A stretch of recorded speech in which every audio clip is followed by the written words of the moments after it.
Hello, hello, hello, hello, YouTuberverse. Now I got to start off with a smile. Hope everybody had an amazing day. Let me start my Facebook and my YouTube. I mean, Facebook and my. I got to start off with a smile.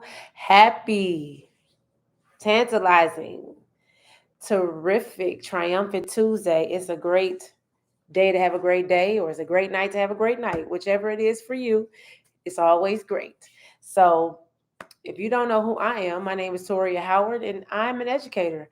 I am a real estate professional here in the beautiful city of Detroit, Michigan, and I'm here to drop some knowledge as usual. My day job, I teach eighth graders, lovely eighth graders on the east side of Detroit, 48205. Shout out to my 48205 eighth graders out there in these Detroit streets. Hopefully, they are safe and they're doing some safe things right now. So I just wanted to come on because I want to talk to the homeowners or future homeowners. However you want to slice it, it is for you. It's for everybody because I have a solution for you. What if I told you that I can show you how to turn your home into a wealth building powerhouse? And that's what we're going to be talking about today, because a lot of times we get so glamorized by owning a home, we forget that our financial literacy has to increase. So that's what happened to me. Maybe it didn't happen to you, but it happened to me. I've told this story before. I was a homeowner. Well, first and foremost, drop a one in the comments if you're watching this live. Drop a two if you're new to my live, and drop a three if you're watching a replay. And if you are one of the two or the three, whatever it is, put it in the comments. But I told this story before, but I'm gonna tell it all the time because I want people to learn this lesson, because money lessons are hard lessons to learn. So I became a homeowner in 2010. I bought a beautiful 4-bedroom, 2.5 bath home in Memphis, Tennessee, and I'm originally from Detroit, which is where I'm back. I'm back here now, but beautiful home, 4 bedrooms, 2.5 baths for 150,000. That was like 2 years after the financial crisis had hit, so housing prices were low and my interest rate was like nine something though. So people complaining about the interest rates now. I don't know why, but my interest rate was nine something at the time. And I was happy. It was the first home I ever bought. I had used my I'm an educator, so I used my teacher incentives to buy the home. I didn't have to come to anything to the closing table. So there's a lot of programs still like that out here today. And I was a homeowner until I did not take care of my home. I was not a good steward of what God gave me, and I squandered it. I didn't have a maintenance plan. I had the homeowner's insurance, I had the home warranty, but I didn't have a maintenance plan for the things that were not covered. Because they tell you that you get this home owner's insurance and they tell you these things, but it's another story for a different day. But make sure you read your coverages on your home warranty and your homeowner's insurance. So I ended up getting behind on my mortgage, and I didn't know that I couldn't. I had already renegotiated my home once, and I had liens on my property, and with the mortgage company, and it had sold it. I was with Bank of America, then they sold it to another company. And mortgage companies that do that, they'll sell your mortgage just like student loans sell your student loans. Mortgage companies do the same. So when they sold it, and I couldn't get another uh, payment plan attached to my mortgage, so I had to sell it before it went into foreclosure, and I had to sell it at a short sale. And what that boils down to, when you sell your home at a short sale, you get no money. Everybody that is owed get the money, and you get nothing. So at the time, I bought my house for 150,000. It sold for 170,000, and I didn't get that 20,000 because I owed that back to the bank. And well, we owed a little bit less, but everything went back to the bank of the people that I owed. And then the pandemic, or plandemic as they call it, happened in 2020, and my home boomed. It went from 170,000 when I sold it to 350,000. It's almost worth 400,000 right now. So if I had enough financial literacy enough to understand how real estate worked, I would have kept my home because it was in a vibrant area, booming area still, good schools, shopping, everything was around it, restaurants, everything. So I didn't understand. I didn't have the financial literacy enough to understand how that worked. So that's why I lost my home, basically. So I'm going to talk to you about how to turn your home into an asset, right? So how do you do that, right? Because people say when you buy a home, it's a liability, but you can turn it as an asset. So your home is an asset, not just a place to live. Okay. So treat your home like a money making machine. What you do with it is what you're going to get out of it. So you need to make sure that you understand how to turn that liability to asset. So like a business, you have to treat your home like you're a CEO. Like you the CEO of this home, and you got to turn that red to black. That's how you got to treat it. So like businesses track portfolios, homeowners should always track your home value appreciation. That's what I didn't do when I bought my home. I didn't track the trends. I didn't track how it was going to go up. But COVID was a different situation. So I didn't know my house was going to boom like that. I mean, it doubled, and it's like triple, almost quadruple the amount that I purchased for it now. So you have to understand, track the trends, understand how things are moving, track how other homes are being sold in your neighborhood, how much they're being sold for, what those features are to track your appreciation. And then know your business expenses, know your home expenses, know what, because a CEO, you're a homeowner. A CEO, your CEO homeowners know their fixed and variable property taxes, insurance, utilities, and maintenance. Your taxes and insurance are usually taken out of your mortgage if you have it built in with your mortgage payment in your escrow. They take that out as part of your mortgage payment. So that should be built in. But a lot of people don't take out the maintenance, right? Maintenance of your HVAC, maintenance of your roof, maintenance of your electrical, maintenance of your plumbing, maintenance of your foundation. Those cracks in the driveway, that's a foundation issue. Cracks in your garage, that's a foundation issue. Cracks in your wall, that's a foundation issue. You have to know the price of these items.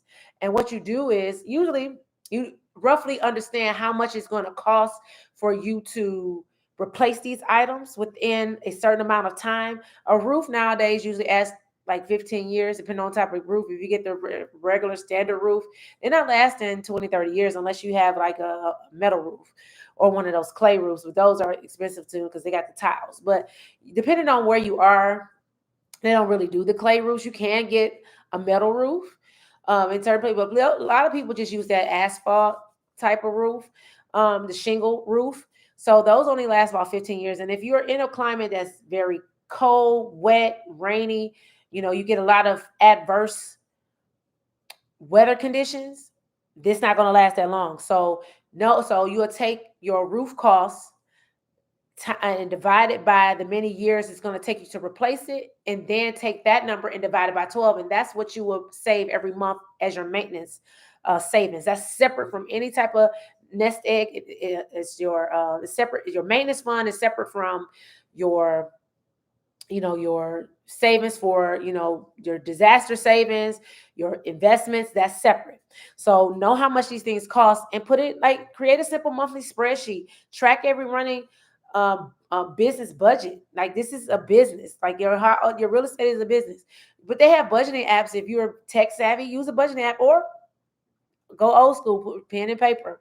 So increase your ROI, your return on investment. That's the third thing. So just like a business invests to grow, invest in your home to increase its value.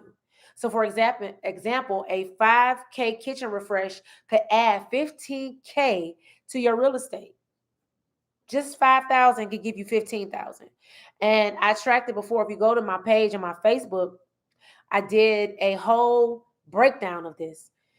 You can add 50 to 60K of value just from a kitchen, depending on the size, of your home. But minimum, you talking about 15 to 20K added just by adding little touches here and there to your kitchen. That's updating your countertops, updating your appliances, updating the outlets, updating the lighting, your up backsplash, you know, Doing different energy saving things can also just boost that, that investment on your kitchens, master bedrooms, basements, like spare areas, and your like backyard are the ones that give you the most value. So kitchens, people love a good kitchen, even if they don't cook. They love a good kitchen. So make sure think about it as, if you know it's going to be your forever home, you can decorate it the way you want. But think about it in the sense of what's the trend is for your neighborhood. So you don't want to over renovate, and it's not going to be worth it. So look at some of the houses that have been sold in your area. See the trends. You know what you can do. Like I said, countertops, lighting, and backsplash make a whole difference. And like your fixtures on your cabinets, you don't, if you have good shaker cabinets or good cabinets, you can reface them, repaint them, and then just you know update the hardware. Something simple, update your fixtures. Those add value. Like I said, 15K right off top of spending 5,000. So the fourth thing is building home equity strategically. You got to have a strategy. So equity is your net worth. Accelerate it like a CEO would. Okay, that's what you want to do. So example would be make one extra mortgage payment a year. That alone would save you thousands in interest and cut your loan terms by years. Now, if you have the means to do this, what you should do is for a year or two sacrifice, because your principal payment is lower than your interest payment. Sacrifice for a whole year or two and add an extra principal payment to your mortgage. That will cut out some of the years as well of your mortgage payment, and you'll pay your home off within 7 to 15 years, depending on how long you do it. So you cut that 30 time frame to 7. That will build the equity so much faster. So for instance, if your mortgage is 1,500, probably 900 of that is going to your interest. Then you have the other 600 that's going to your uh, your principal. So you pay that extra 600. Even if you pay half of that, say for instance you get paid every 2 weeks, paying like $300 extra, like doing it a month, split it. You can pay $300 extra, because a mortgage you can pay whenever you want to. It's not like rent where they set it up where you only can, they won't take partial payments. A mortgage, you're taking some partial payments. So you can set it up. So for instance, like I said, if your mortgage is 1,500, your principal is probably like 600, your interest is probably 9. So you want to pay that extra 600 for the month. And if you get paid every 2 weeks, take 300 for the 2 weeks, pay it extra, do it for a year or two, and you will cut your mortgage time within 7 to 15 years. That builds your equity quicker. And that's the point, because you want to be able to take that equity, when I'm up my point next, and maximize it to invest in other things. So my fifth point is maximize tax benefits, right? When you own real estate, you get tax benefits. That's why wealthy people own millions of dollars of real estate. Why do you think BlackRock and all these other companies, all these people are investing in real estate? Real estate and the stock market are two of the best fast growing, besides, Bitcoin and stuff, and blockchain, are fastest growing investment that you can get, because the values jump so high, besides putting it in like a mutual fund or the bank where you get 0.002. Okay, you're talking about, if you're in a good area, you're talking about 3 to 5% of appreciation, 1 to 5% of appreciation each year. You factor that in, but your tax benefit is your depreciation, right? So business owners know that the tax game. So you should know the tax game when it comes to your home. So you should, and that's the thing, especially if you're working from home, that's a tax deduction. So you claim your mortgage, interest, property taxes, and energy efficiency upgrades taxable income. So that's what you do with that. But if you work from home, that's another tax expense. There's so many different things that you can do. If you Use it for if you like have an LLC and you have a meeting, business meeting at it could be just your family. You have a business meeting at your home. That's a tax benefit. Like, listen, we got an LLC as a family. We having a family meeting. We have this every year around this time. Boom, that's a tax break. So using your home for different avenues and different things, especially if you work from home, like you should be deducting those expenses. And if you rent out a room, say you got family that comes in, hey, say they rent out the room. It's a vacation spot for them of that time. So the sixth point is use your home to make money. That's what I'm talking about. You build the equity strategically. So as a home CEO, as a homeowner CEO, you got to think about it as is a business monetize their assets, and you can too. So rent out your basement, Airbnb a room, refinance and invest your home can fund your next home. But you need to make sure that refinance is like a thing where it could be a little tricky because it starts your mortgage over. So if you know you don't want to do that, that's something that you don't want to do. But a home equity line of credit can help you be able to use that to invest in other things. Maybe you want to invest in another real estate venture.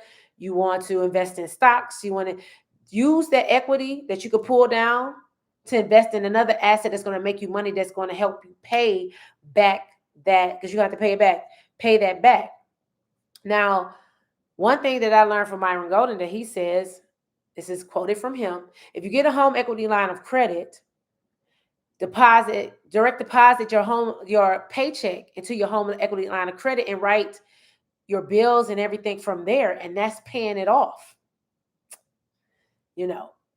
That's just something he says, but could be true. I haven't tried that method, or I don't know anybody who has, but sounds like it could work. So my next point is protect your investment, right? As a homeowner, you have to protect your investment. So no smart CEO runs their business without insurance and contingency planning. You buy right, you understand where your home is going, meaning where's the neighborhood going? What is the 5-year, 10-year plan in your city, in your county? What are those things? And you'll be able to plan for that. And one thing you got to do is homeowners should have an emergency repair fund. Like I said, 3 to 6 months of housing costs and proper homeowners insurance. Make sure you get proper insurance and understand what your coverages are, because the coverages are the difference maker in whatever it is that you're going to do, because you're going to think something is covered, but you don't read all that paperwork and get people to ask those questions. Your roof might not be covered. It's always a stipulation, because insurance companies, unfortunately, will find a way not to pay you. That's why you have your emergency maintenance fund on the side to do that. So, like I said, understand how much the 5 biggest expenses: your roof, your HVAC, electrical, plumbing, and foundation. Find out how much all those things cost, how much it usually take how long does it take for you to replace those things. Divide that number by the amount it costs. So if it's $10,000 for a roof, divide it by 15. If it's 15 years, and then divide that by 12, you have what you need a month. And it'd be like $50, $70, $80. Some of y'all use some of that to go do frivolous things with that don't add any value. This is adding value to you. So learning how to strategically understand your expenses and understand your coverages. And then the last thing is plan long-term exit strategy. Even though this is a home that you're loving and living in, or whatever, you're excited or whatever, you should always have an exit plan. So businesses have growth plans and exit strategies, and you should too. So will you sell your house in 10 years, 5 years, 2 years? Will you want a home equity line of credit to do something with? Use the equity to purchase another property. Know the wealth building exit plan. Understand that your starter home doesn't have to be your permanent home, and you don't want to renovate it to the point where it's too luxurious where nobody will buy it at the value in which you didn't put in it. So make sure that you understand appraising, values, appreciation in your neighborhood. Usually, like I said before, usually your appreciation within your neighborhood is 1 to 5% a year. 5% excellent. If your home price is right, if your home value is rising 5% every year, you're in a great space. 1% is, standards in certain urban areas. But if you in that sweet spot between 2 to 3, that's a great spot to be. But if you at the 5, you up there where your a value is appreciating. You want to get into areas. So if you're a first time home buyer, you want to come in, you want to get into up and coming areas and fix up a home, and you have FHA loans that will help you be able to do that. Just like and use first time home buyer incentives, because there's so much money out here that when people are living on the table, and the longer the year goes, that money's gonna get sent back to the government. So you still have in Michigan, you still have the 25,000 that Michigan is giving. They also have Michigan is 10,000. If you are a teacher, a fireman, a police, a first responder, nurses, they have first time home buyer grants and stuff for you. It's so much money out here. And if you are a vet, come on, y'all got the best benefits. Like, use all of that, right? So I just gave homeowners a plan on what to do, how to treat you, turn your home into a wealth building powerhouse. You want to turn your home into something that is going to build wealth for you. And like John O'Brien says, the first way to build wealth is through real estate, purchasing your first home. And don't be like me and squander. You buy a house for 150,000 and grow to almost 400,000. Crazy. You know how that profit is crazy. So make sure that you're understanding what's going on when you're buying real estate. Buy like an investor and treat it like an investment. Yes, you're going to live in it. Yes, you're going to love it. Yes, you're going to feel good to be a homeowner. But don't let that just be it.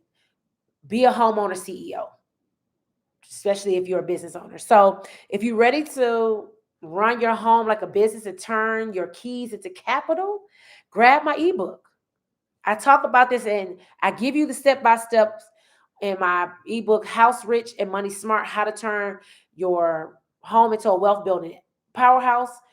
So today, and start making, boss moves with your bricks. You know what I'm saying? So the link, you can comment journey, and I will send you the exclusive link. Also, check out my other content. I teach on real estate from first-time home buyers to homeowners. I've been doing it for years now. So you can go to my YouTube, you go to my Facebook. Those of you that are on Facebook, thank you for tuning in. Share it. Tell me, in the comments, was this some good information? Give me some flames in the comments. Let me know something. Reshare it to somebody, tag somebody in it. Let somebody know that this information is out there, because there's a lot of noise out there telling you not to buy a home. But guess what? The wealthy are buying homes. And you want to be a homeowner CEO and not just a sitting duck homeowner and not have a financial plan, because they give you a plan going in. Usually they guide you step by step, but the training wheels is off once you get into your home. Nobody is guiding you but me. I have what you need.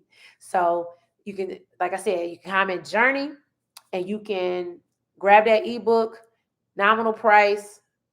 I'm not trying to get rich off of it. I want to make sure that you are getting what you need. But you can also learn these tips by going back and watching some of my old videos as well. So however it is that you get it, I would love to share with you. And if you are in the Detroit and the surrounding areas, I would love to help you on your homeowner journey. And if you're all across the United States, I can help you in your homeowner journey, especially if you need credit assistance. I can definitely help you with that.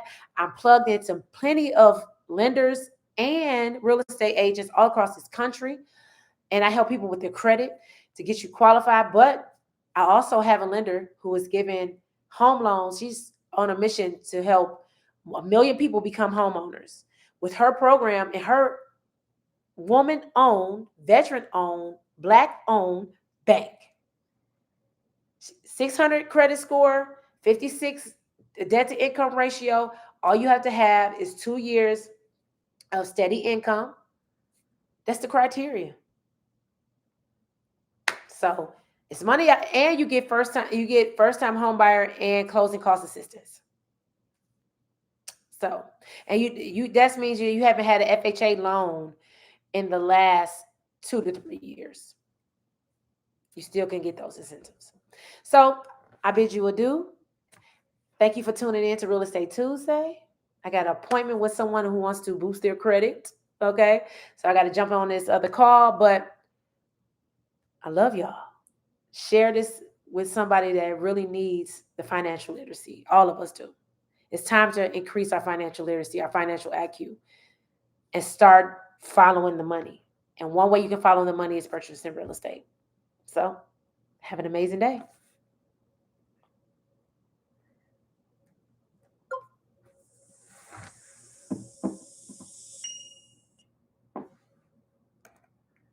Thank you, YouTube Sphere.